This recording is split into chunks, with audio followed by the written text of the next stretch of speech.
like Bill said, my name's Brian. That's what I go by. You don't have to call me lieutenant or anything like that. He kind of already went over some of that stuff. The PowerPoint that I have today was one I put together before we did a standardized field sobriety test refresher for all of our deputies at our office last week. So I thought rather than redoing it and tailoring it just to this, I'd go through and hit some of kind of the good parts on that. Like you said, I'm very experienced in OWI investigations. That's kind of one of the things that when I started working for Dodge County that I took on as something that I found that I did well. Maybe not the best person at it, but that was what I did the best. And I kind of had a knack for it. I seem to fall into them. You come across a disabled vehicle on the side of the road, it ends up being an impaired driver, and things like that always happen to me, and nothing was ever simple. So I just ended up having a knack for it. I ended up being, I guess, successful at it. I made a lot of arrests, most of which I think were pretty good. But that eventually led to me becoming an instructor in standardized field sobriety testing. I said, hey, I'm good at this. Let me get into something that'll help me get better at it and maybe get some other people better at it, teach them some things that they know and teaching, like Bill I'm sure probably knows, there's things you learn. Just because you're an instructor doesn't mean you know everything. There's things that you learn from other people too that they experience that they can share. So happened last week too. There's things we talked about that people had encountered that I never had. So I don't like doing the big resume thing because I think it makes you look like this is who I am. I'm completely opposite of that. I don't ever like putting myself on a pedestal at all. But that's a little bit about me, what I do. I'm now primarily an office guy. You put on bars on your collar and then you get stuck in an office for 8, 9, 10, 12 hours a day, which I don't like, especially when the weather's like this. I like being out and about and talking to people. I hate sitting in the office staring at my computer screen doing scheduling and all the other junk that comes with it. But I still go out. I do patrol work. Last night I went out on the road for about half my shift. I got sick of sitting in there. So I'm going to go out and back up the guys, went out and made a couple traffic stops. And I think it's important if I'm going to teach this stuff to people that I at least still make a couple of arrests a year to stay fresh and go, yeah, I did this last week and I know what it's about. So I actually had another interesting case last week too of a guy in the town of Kleiman driving the wrong way on a divided highway, both directions. He went all the way to Watertown, then came back the wrong side both times.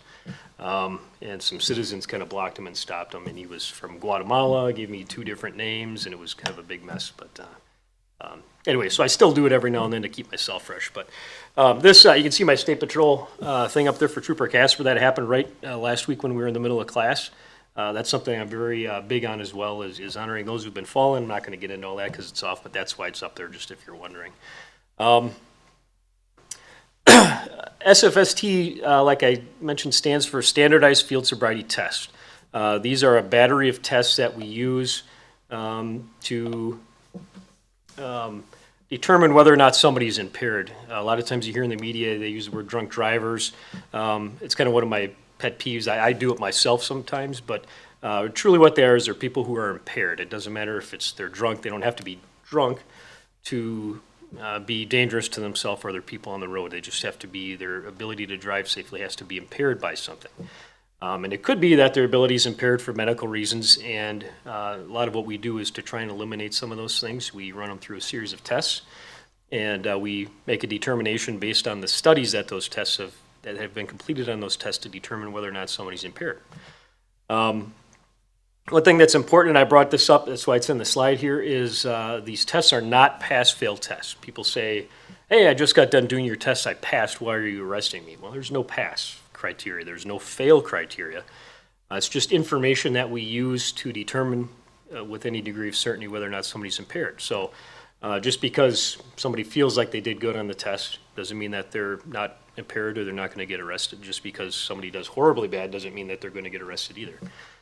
We use this word a lot of times in the legal world, the totality of the circumstances. We use everything that we have, we put it together and form an opinion or I guess an understanding of what's going on based on everything. So, excuse me, I'm getting over a cold as well. I had one a couple weeks ago and I still keep getting something coming back. So, but what's important about them is that they're not pass-fail tests. There's, like I said, there's no criteria that says you pass or fail. There's criteria we use to determine, hey, with this degree of certainty, with this number of clues, we think they're impaired, but it doesn't mean that they necessarily are.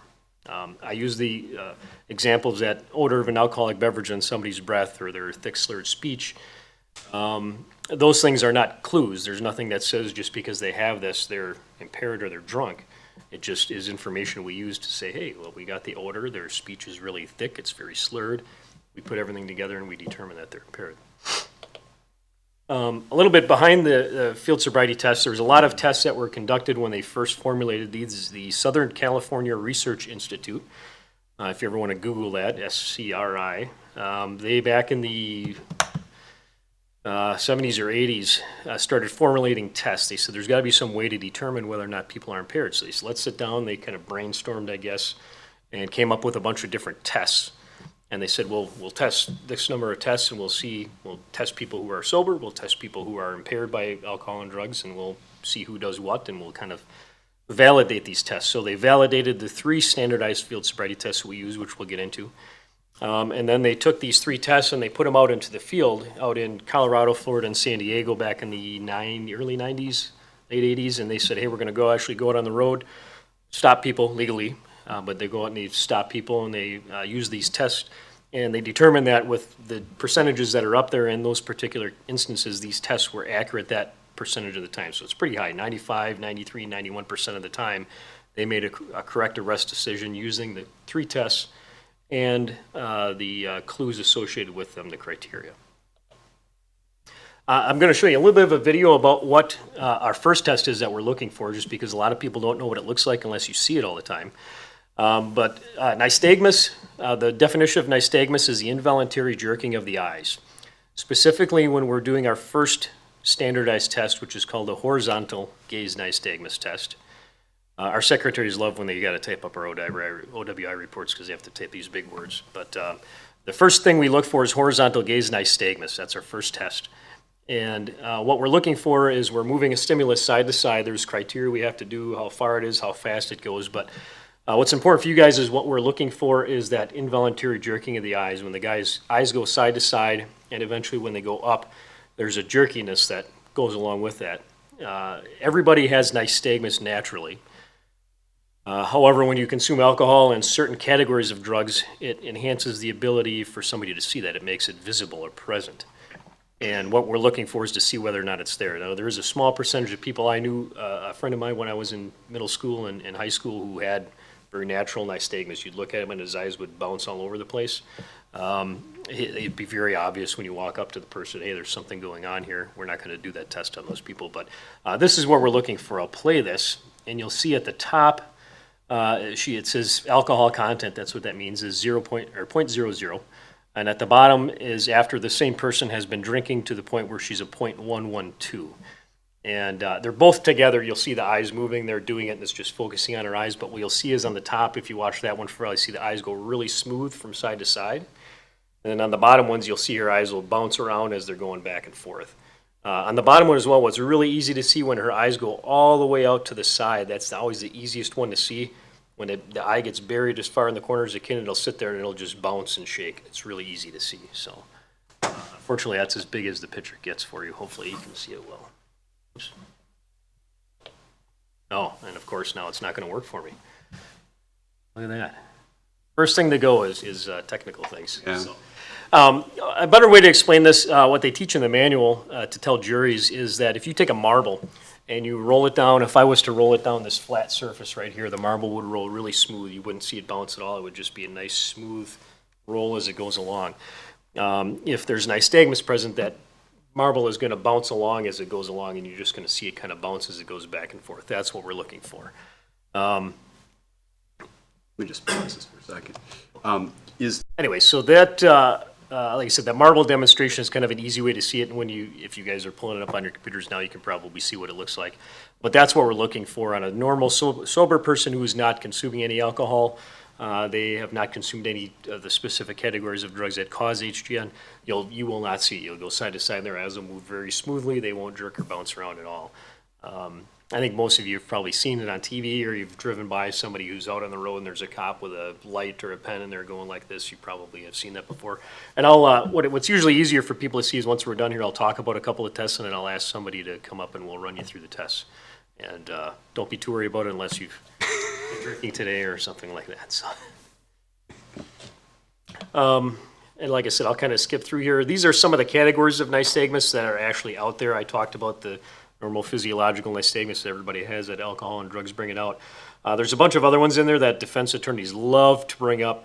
I've been to specific training by an eye doctor. Dr. Carl Sitek is his name. He's a I forget, optometrist or ophthalmologist, I forget which it is, out in like the University of Oregon. He's somewhere out on the West Coast there.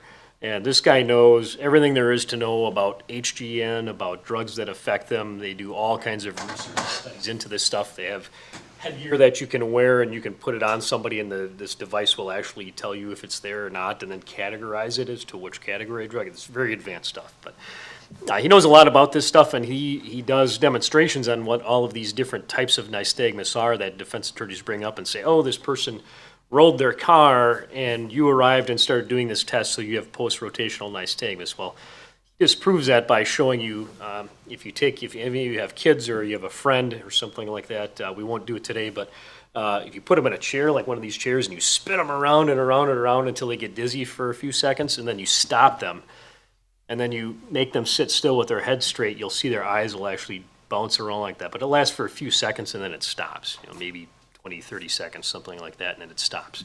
That's post-rotational nystagmus. If you were able to sit on that chair with them while they're spinning around in circle and you're able to look at their eyes the whole time, you would see some nystagmus there. That's the rotational.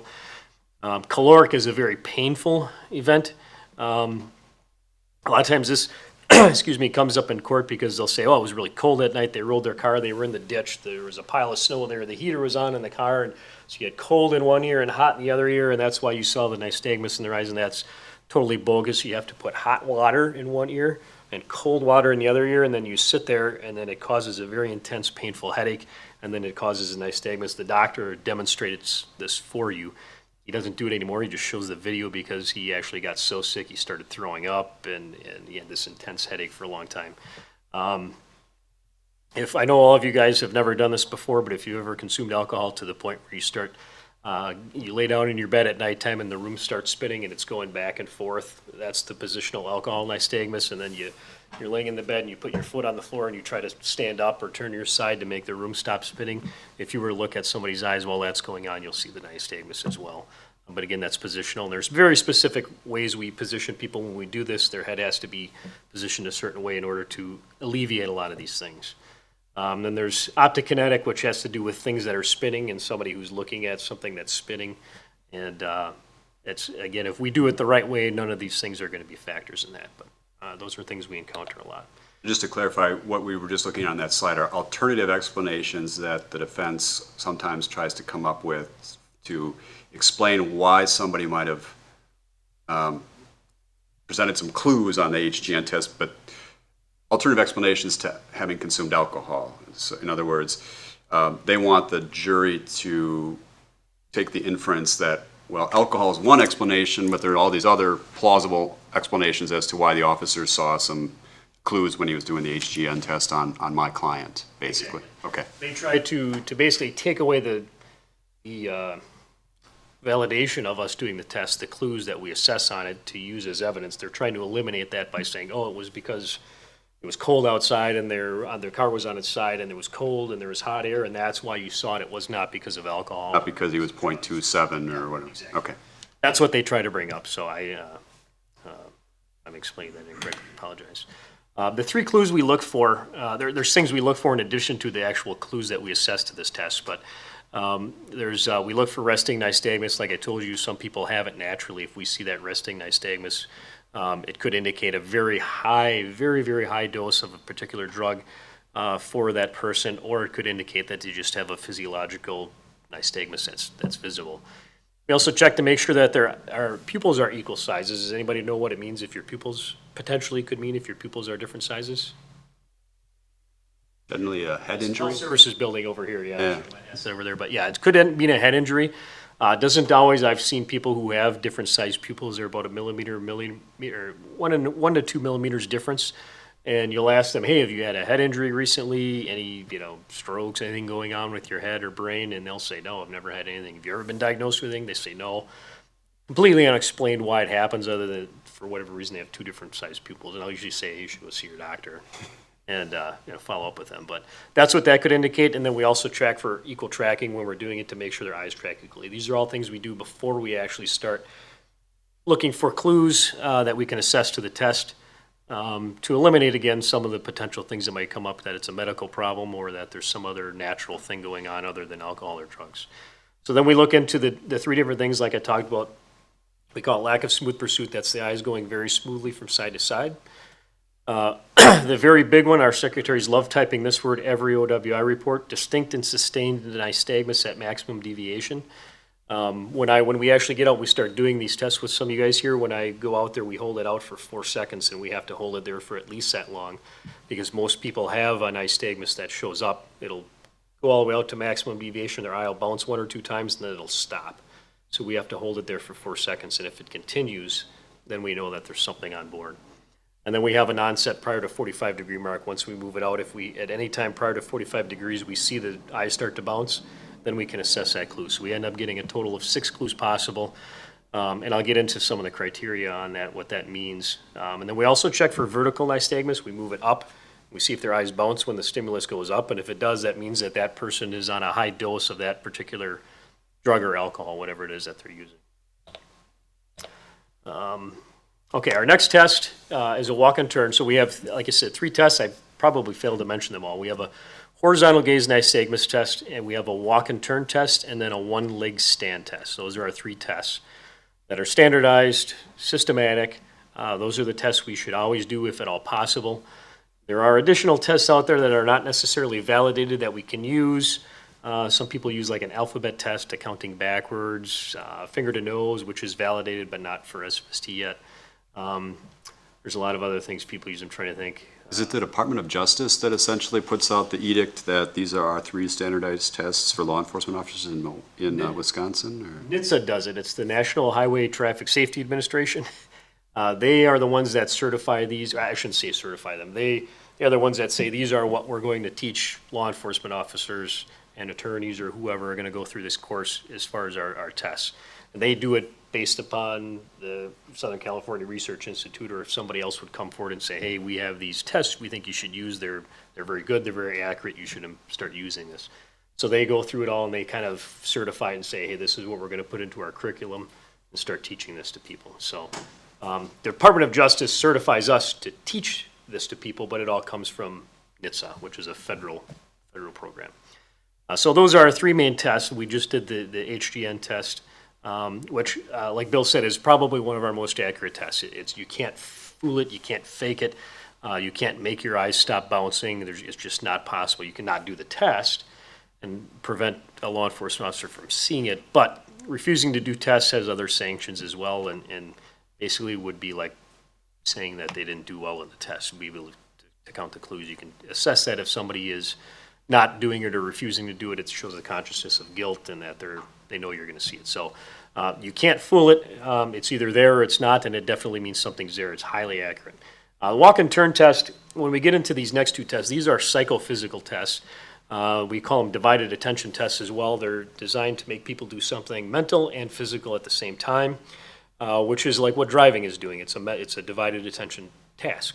Driving down the road, you have to think about things, you have to watch, you have to coordinate your hands, legs, eyes, all that stuff to get down the road safely. You have to watch for pedestrians, for other traffic, road signs, you have to read, interpret them, all those things. So the next 2 tests that we do really mimic that. We're asking them to do something, we're showing them how to do it, and then we have them perform it, and we assess clues based on how they perform on the test. A lot of people say these tests are hard, I can't do them sober, blah, blah, blah, blah, blah. Well, they've been, like I said, they've been validated, been tested. I showed you the studies before when they do these tests using that criteria. They're very, very accurate. Some people can't perform certain things because of whatever reasons. There's limitations due to age, somebody's weight, whether or not they have any other medical or physical condition that's going on. We just wouldn't do the tests on them, or we would take it into consideration depending on what it is. But there's 2 stages to this. We look for clues, one where they're just standing there in an instructional stance, and then when we get out and actually have them start walking, there's specific clues we look for there. And we'll get into some of those.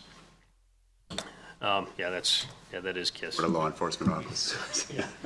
We try to tell, some of our cops get, like I said, this was for all of our deputies up there, when they do these over years, they tend to over-explain the test to people, and we don't want it to be so complicated that they can't comprehend everything that this cop just told them for the last 5 minutes. We want it to be simple. Should be something that's, I shouldn't say difficult to do, but it needs to be demanding of their mental and physical capacities, but it also shouldn't be so hard that nobody can understand how to do it. So basically, these are some of the instructions that we give to people, and we'll go through this once we start doing them up in front of you here. But there's a specific way they have to do it. There's specific things we have to tell them and how to do it, and specific ways we have to show them how to do it in order for them to fully understand it, for the test to be properly administered, and to properly be able to assess the clues that are going with it. Final instruction. Those are the 8 clues we look for. There's other things we might observe, but these are the certifiable clues that they said if they show 2 or more of these, this is a certain degree percentage. If they can't balance during the instructional stance, if they start the test too soon, if they stop, if their heels and toes don't touch, stepping off line, if they use their arms to balance themselves, if they don't turn right, and if they take the wrong number of steps. So there's a lot of them there. Every time I've ever had to testify about this, I'll be up on the stand and I'm actually underneath the table. I've got my hands out. I count out 8 of them and I go through them because it's really hard to remember them all. And you always end up missing one. And that's very embarrassing in front of a jury and a courtroom full of people, and you have a judge and a prosecutor and defense attorney, and you can't remember what they all are because we can't look at our notes. But they're very hard to remember. If you do them often enough, you'll remember them, but there's a lot of them there. And you have to know what they are, and you have to be able to assess them properly as well. Just to interject for a moment, I don't know, when you first started about 12, 13 years ago, did all of the squads have the video, the intra-squad video? They did not. Not with us. Not with you. We had some that did. They were the old Handycam, had a little compact VHS camera in them, and they bounced around on the dashboard, so if you were chasing somebody, everything was all shaky. So the quality wasn't very good. It wasn't very good. We sent, I think it was in 2005 or 6, somewhere around there, we equipped every single car with better quality digital stuff. Now all of our patrol cars have them. So is it fair to say when you're performing these tests, especially as it relates to the walk and turn and the one-leg stand, that's generally recorded now? Is that your Normally, yeah. Yeah. There's some exceptions in there depending on Right. positioning and stuff like that, but usually if at all possible, we try to move a car so that we can aim the camera towards it. And because you sort of have a frame of reference, the old world, so to speak, where not necessarily anything was recorded, and the new world where everything is recorded, do you get any sense that that's reduced the amount of litigation, or has it increased the amount of litigation, or has the amount of litigation pretty much stayed the same regardless of whether you had video in the days in the late 1990s or today when everybody has video? That's a tough question. I don't know if I could say with any certainty either way. I think one would presume that some cases may settle because they know there's video and they know how their performance was. Even somebody who's impaired, it may not be as obvious on the camera. I mean, we've all seen the videos of the person who's doing something, they fall over and hit their head on the ground because they're so drunk. We don't even need to do the tests on those people. I mean, that's pretty obvious to us that they're drunk. If what we're looking for are the specific clues, which may not always show up on there. It's really good if you have the person who's just standing there and they can't walk and they're stumbling around. That's really good evidence to show. But it may not show up on camera. It may not be as evident, depending on the lighting conditions and the quality, if the camera's even working. Right. I think my own experience would say that I would think the same number of cases go to through some court process. They may not go to trial, but they go through some court process, and it's usually attacking other things.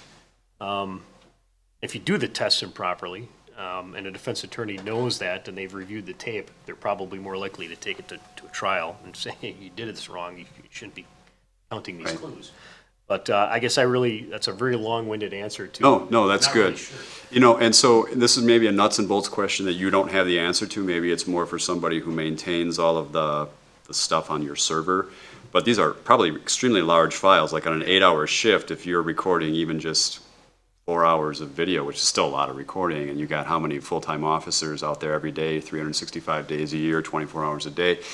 In terms of, what paralegals need to know working in a law office, in terms of preserving evidence, you guys, and I think all departments have to, purge their server every so often because you just run into terabytes of data. And so it's important to know that, hey, if this case is going to go to a litigation phase, whether it's a motion hearing to try to throw out the evidence or a jury trial or both, you need to take some steps pretty early on, especially on the defense side, to ensure that evidence is preserved for the sake of posterity. Do you guys purge like every 90 days, 120 days, or? Well, that's a good question. We don't necessarily purge everything.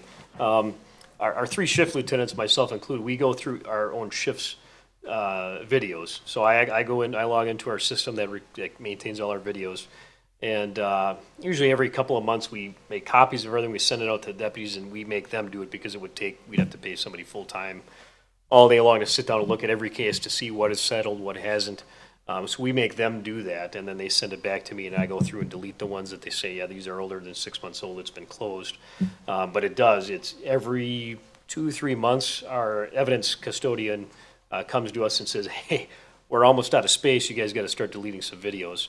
And then we go back in there, and we usually can get rid of quite a bit. We just did it not that long ago, but videos, in my opinion, although they're really, really good for evidence, my biggest concern really is with not only officer safety, but just complaints. We get people call and complain all the time, and that usually if we have a video recording, we probably save more deputies by just saying, hey, we watched the video, that's not what happened. We use it more for that. So what we do is any case that is usually over a month old, I think we initially went 2 months, but we found out we kept running out of room on our server.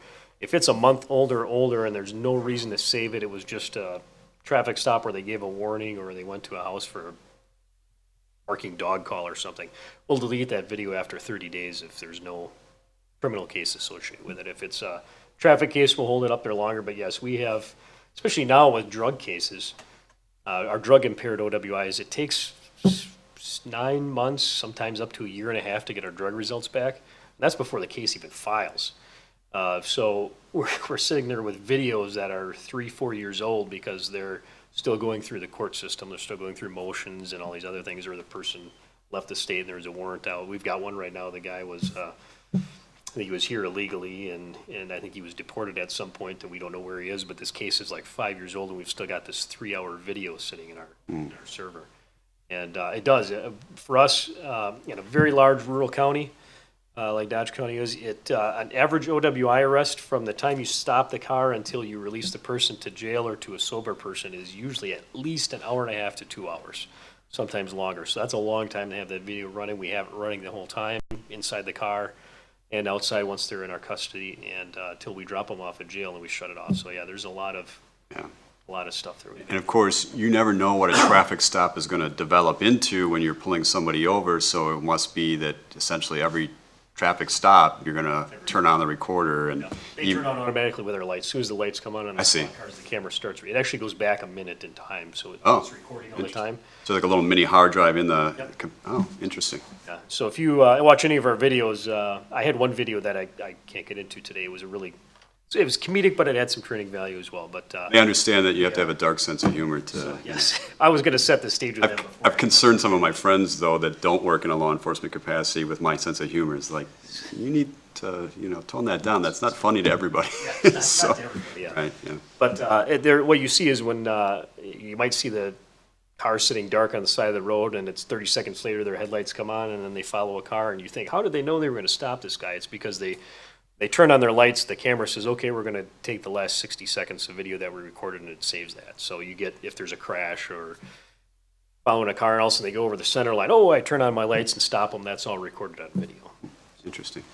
But yeah, video has changed a lot of how we do it. It also changes our paperwork side of things, because not only does it take you 1.5 hours, 2 hours minimum to process the guy to release them, guy or gal, I should say. Then you have to sit down, and now when you do your report, you have to review your video, because you want to make sure, you don't want to say something that wasn't in the video or miss something that you forgot about. So our deputies are spending 1 hour, 1.5 hours reviewing their videos, making sure they get all the statements in, and, oh, did I do this right? Yeah, I did it right. So they're spending a lot longer time doing their reports as well. Interesting. Yeah. So our third and final test that we do is a one-leg stand test. A lot of people call it one-legged stand. It's a one-leg stand test. It is also another divided attention test, which has 2 stages, instructions and balance and counting. And just like everything else, there's a specific way we have to administer it and explain it to people, and then there's a specific way they have to perform it in order to count the clues or not count the clues. So again, we'll get into some of these things here as far as what we tell them to do. But basically what we're doing is having them stand on one foot. They get to choose which one it is. They have to raise their foot off the ground. They have to count out loud. We time the test for 30 seconds. And we look for certain things that they do, if they have to put their foot down, if they're swaying, if they use their arms.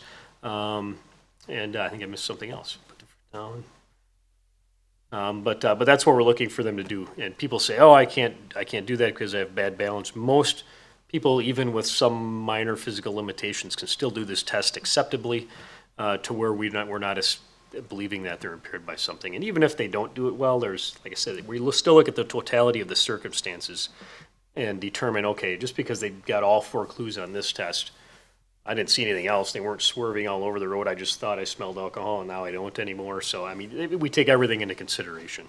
It's very, very rare that we actually take somebody into custody, arrest them, and do a blood draw and have them come back with nothing. There's always something there that led us to believe they were impaired. We don't just stop somebody and go, hey, you're going to do these tests.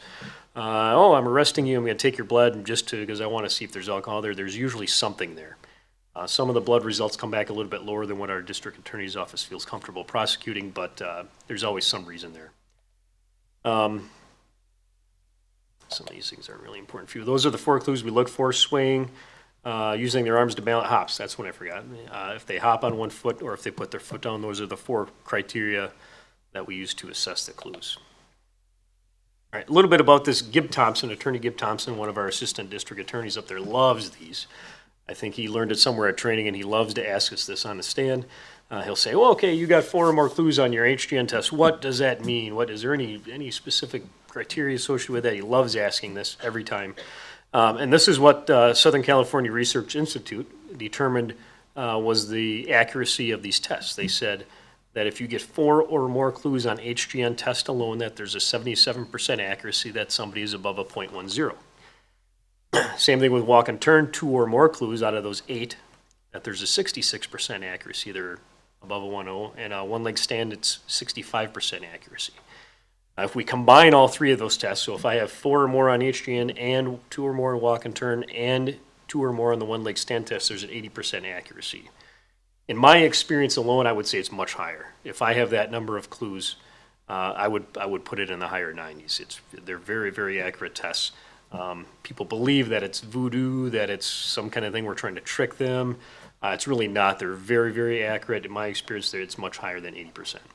And like I said, the clues they're not a failure. Just because they get those clues doesn't mean they failed the test. It just means that we've met the criteria to believe that they're impaired.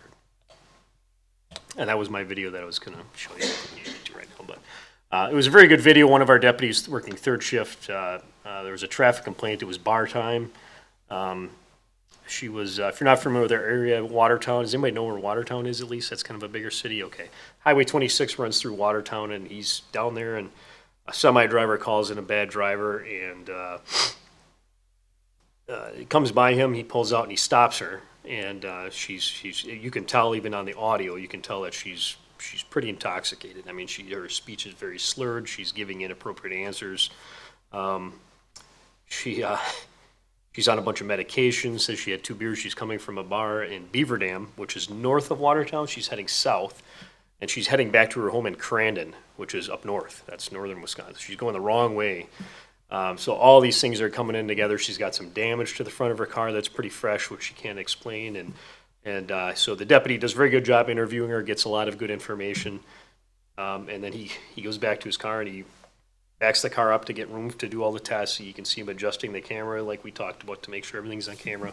Does a great job. He asks her to get out of the car. She does, and she literally almost falls over getting out of the car. I mean, she's stumbling back. They're back to the front of the car for 10 seconds, and she says, I have to go to the bathroom.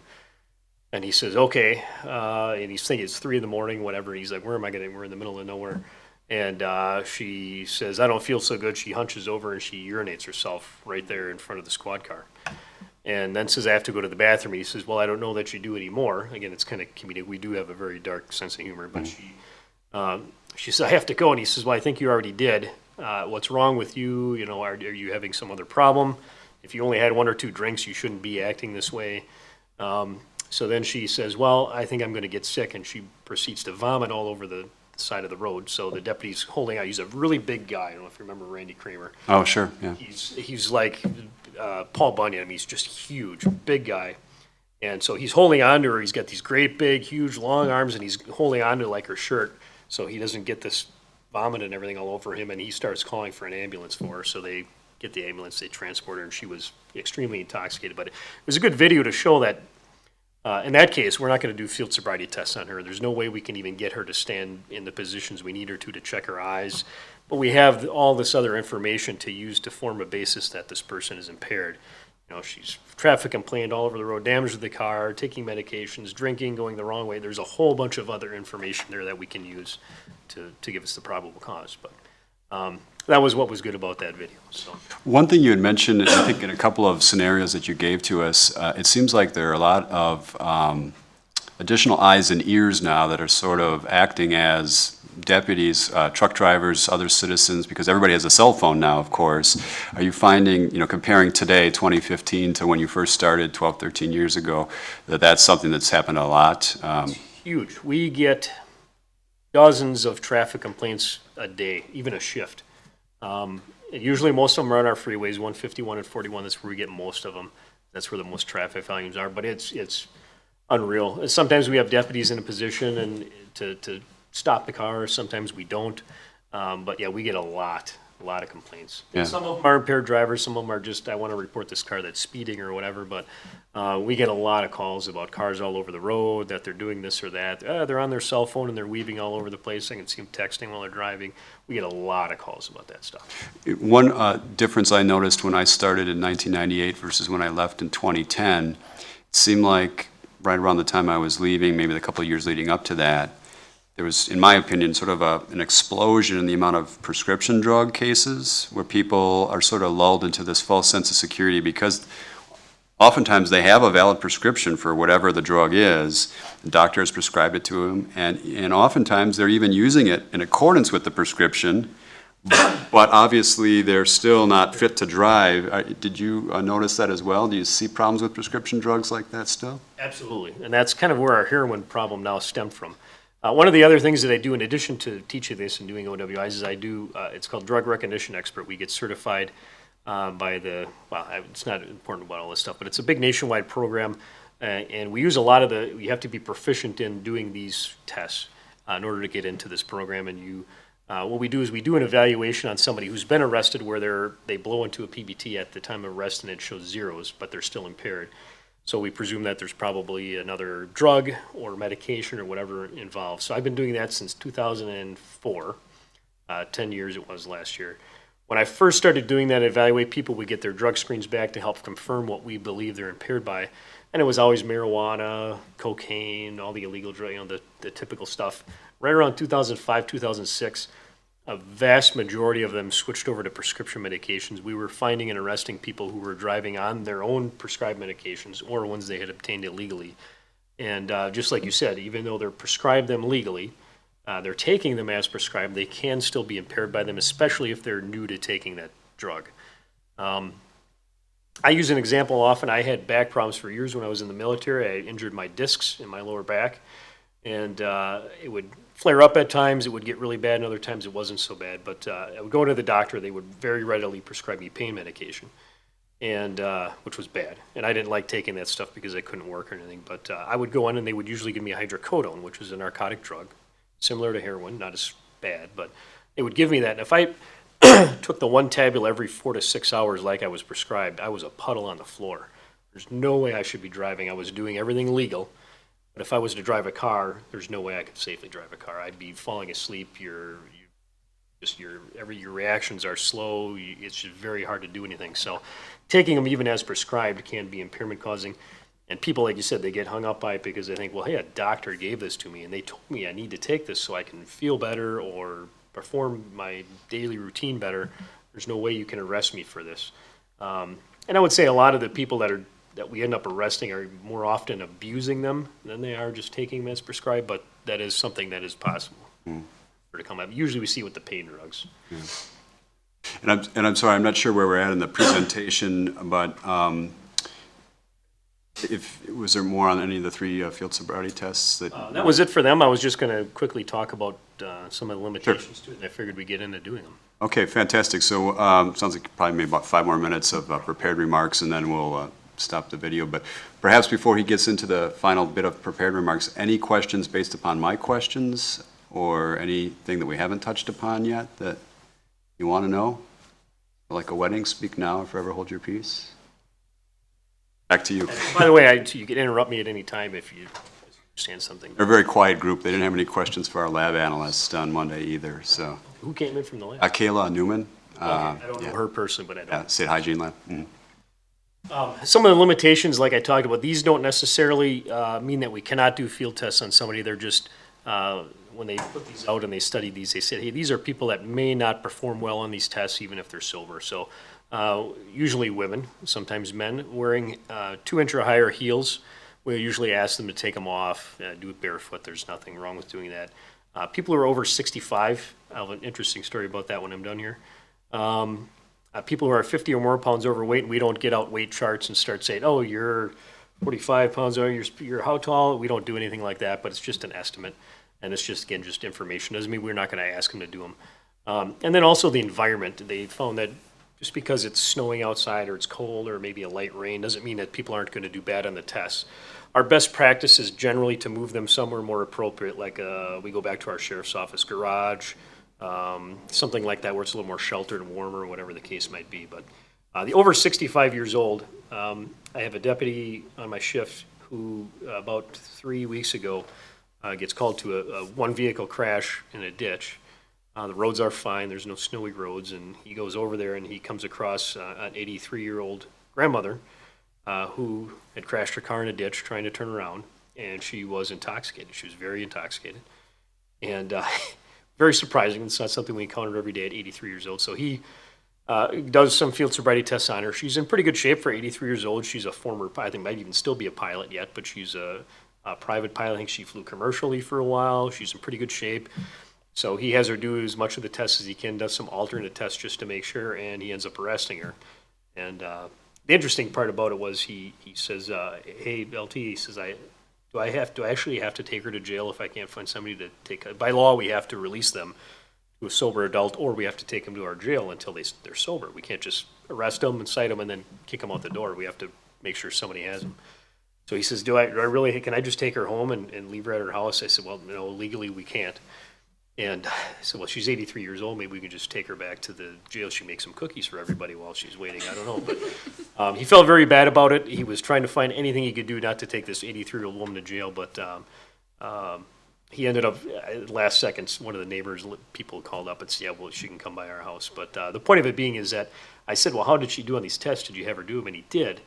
And he said, yeah, she did. You know, she was physically capable of doing them. I saw the clues there, but she's obviously 83 years old, and there's things we have to keep in mind for that. So we also use a PBT. It's not a standardized test. PBT is it's a preliminary breath test is what it's called. That's the thing we use on the road. I'm not going to ask you, but if any of you ever had an underage drinking ticket or something like that, you probably blew into one of these, or maybe you've been through field sobriety tests before and you've probably been asked to take one of these. It's not an evidentiary test. We can't use it. We can't have them blow into that on the side of the road and go, oh, you're a .15, here's your ticket for being above a .08. But we can use it to make an arrest decision. I encourage all of our deputies to use them. I can usually tell by the time I'm done doing the test, yeah, I'm pretty sure that this person's about a point whatever. But I still take that PBT anyways, because there could be drugs on board that are causing the impairment, and maybe I'm seeing that impairment, and we're going to make sure their performance is consistent with their alcohol level. And we can also use it to say, hey, I'm not really sure this person's close. I'm going to have them blow into this thing and see, oh, wow, they're a .12. Yes, I should be arresting this person probably, and then they can use that. But we can only use it for probable cause at motion hearings. We can't, at a trial, we don't even mention that we took a PBT. The district attorney's not going to ask us. We can't mention that we took it, what the result was or anything like that. So those are some of the other things. Oh, I don't know. There's an implied consent law changes that just came out. State versus Padley. I don't know if you'd heard anything about Oh, I'm not familiar with that, so this is news. This kind of came out of nowhere last week. It's not even on WileyNet or anything yet, but it changes a lot about how we do implied consent now. So we had to throw this in there last second to try and talk. Interesting, I'll have to look that up. Yeah, state versus Penn. Interesting case, but it affects how we do implied consent, so. The rest of that really is about drug stuff that we talk about, so I don't, should we take a break, do you think? You know, let's do this. Yeah, let's stop the video here.